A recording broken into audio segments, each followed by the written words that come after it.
Hey guys, welcome back to the channel. We're here with the basically winner, I would say winner of the basically winner of the Australian OTS August Championship for 2022.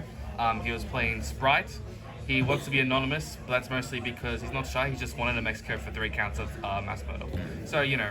Don't forget the other thing that we can't say on YouTube. That's true. That's true. I'll give you a hint. It ends with T and it's Sprite. Stop it. Anyway, here is his deck profile. Okay, so I came top 4. It's not that impressive, but I did get my invite, so that was cool. I mean, I don't know what to tell you. This is just basic, like, standard hand trap Sprite. You got the 3 blue. I'll do it the other way around. 3 blue. Thank you. The Hellfront OCD. 3 jet. The 1 red, the 1 carrot. I don't play the Pixies. I think the Pixies is, like, kind of cope. You could, like, maybe decide it if you know there's like an Avramax at your locals or something, but I didn't need it the whole run. 3 jet, 3 starter and 1 smashes. Smashes is really, really good. I think people have gotten over cutting it by now, but just reinstating that this is like very mandatory. You can play 2 red maybe, but I didn't really find myself needing it, so it's up to you. I can't believe you're not playing this round. I didn't really have space.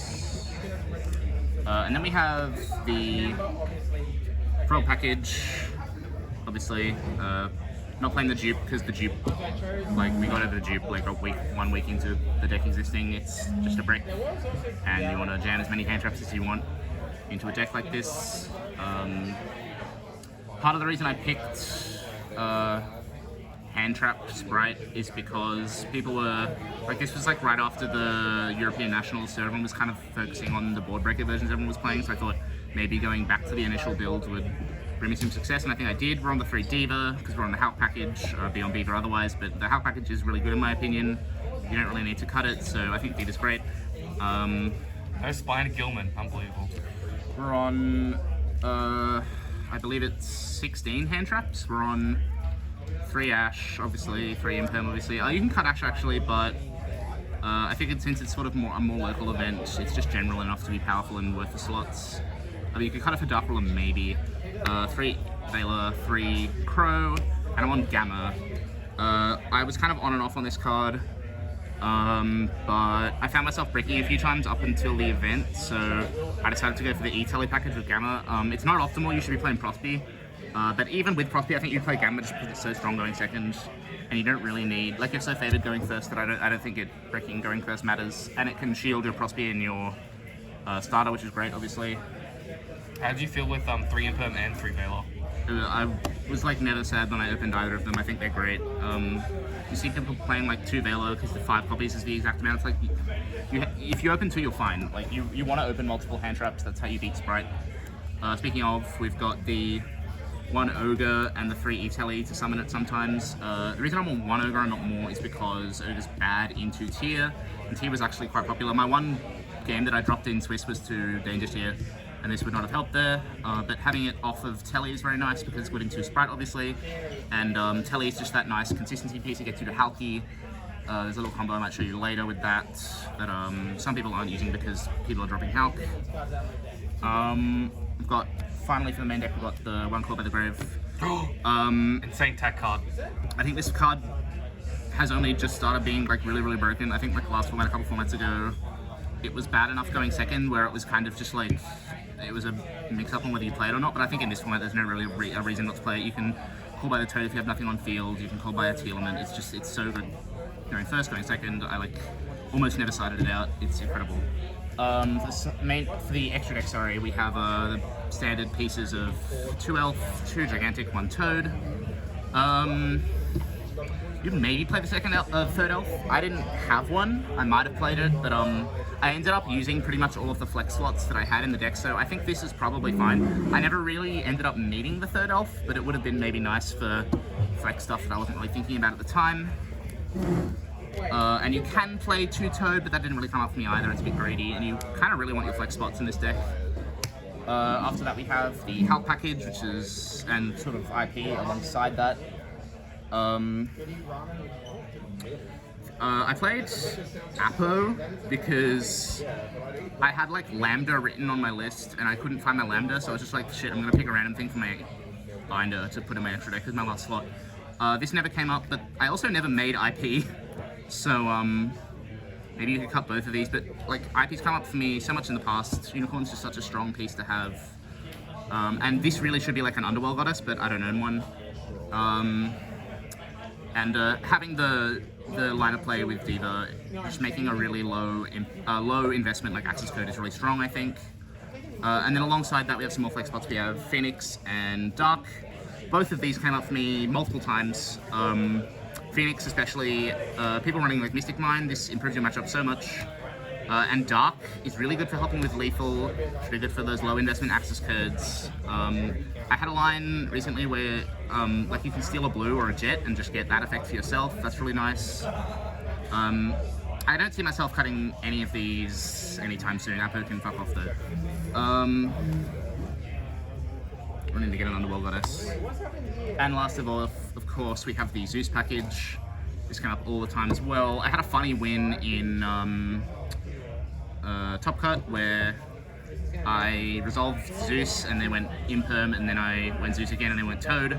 And Toad made the Zeus leave the field, so the Imperm didn't resolve, and then I wiped their board. It's not really a high level play thing, but it was funny and it got me a win, so that was nice.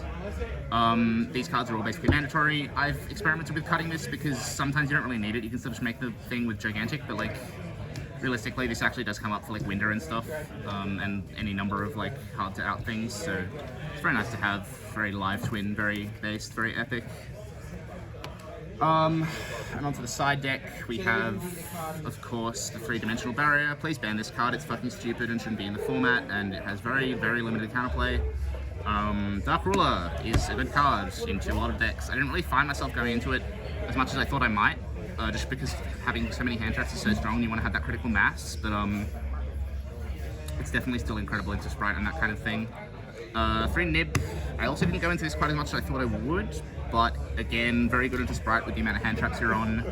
Very good into a lot of things, a lot of rogue decks especially, it absolutely destroys. This card is like an FTK versus Exosister, it's so funny. They can't do anything about it, and it hits the perfect point in their combo, it's so funny. We've got 3 Cosmic, it's the best,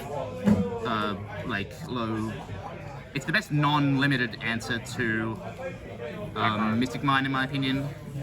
And we got the TCG Tax, the 1 Tank, the 1 Harpies, the 1 Red Reboot. Ban this fucking card as well. I've seen people talking about this card. This card is like infinitely more toxic and should not exist.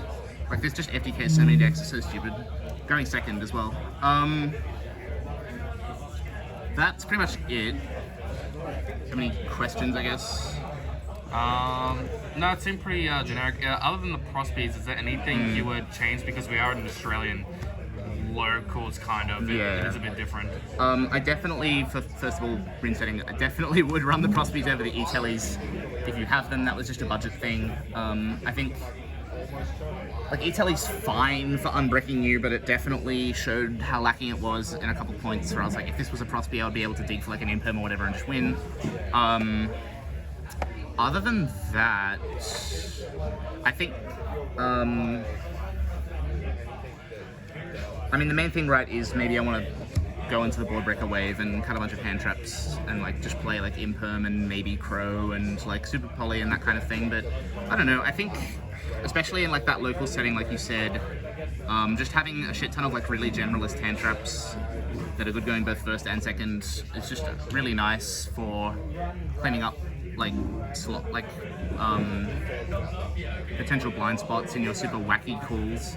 Like if you brought like the decks that won the EU thing, I think if I brought a deck like that to locals, I'd get shit on half the time just because so many of the main deck slots are dedicated to like super wacky like meta callouts that just like aren't very good into the average like locals deck. So I think I was pretty happy with like 90% of the list. I think I did pretty well with it, considering my own skill level and where I'm at with the game. This was my first ever top of an event, really. First ever invite, so nice to get that milestone out of the way.